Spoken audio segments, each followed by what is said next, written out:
अस्सलामु अलैकुम वरहमतुल्लाहि वबरकातुह।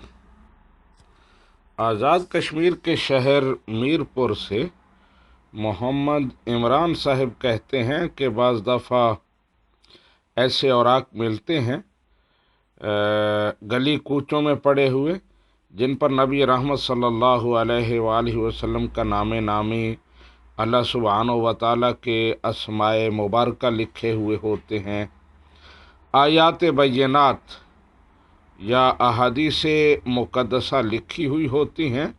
तो उनका क्या करें? जी, मोहम्मद इमरान साहिब वो औराक जिन पर आयात बैयनात या दीगर कालिमात तय्यबात लिखे हुए हों, अल्लाह सुब्हानहु व तआला के अस्माए हुस्ना, नबी रहमत सल्लल्लाहु अलैहि वसल्लम के पाकीज़ा नाम लिखे हुए हों, उनकी हिफाजत करना मुसलमानों पर वाजिब है। उनका अदब व एहतराम करना ये भी वाजिब है।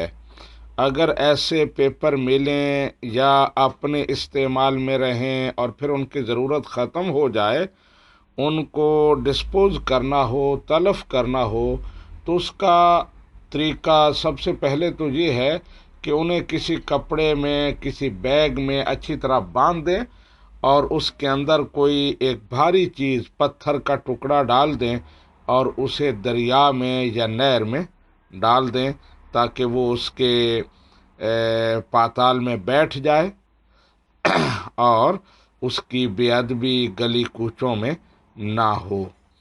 और अगर ये मुमकिन ना हो तो फिर वो औराक उन्हें दफन किया जाए जिस तरह इंसान को दफन किया जाता है, ताकि उनका अदब व एहतराम बरकरार रहे। और अगर ये भी मुमकिन ना हो तो फिर उन्हें जलाकर उनकी खाकिस्तर जो है उसे पानी में बहा दिया जाए या कहीं ऐसी जगह रख दी जाए जहां उसकी बेअदबी ना हो। हादा मा ज़हर अली वल्लाहु व रसूलुहु आलम बिस्सवाब।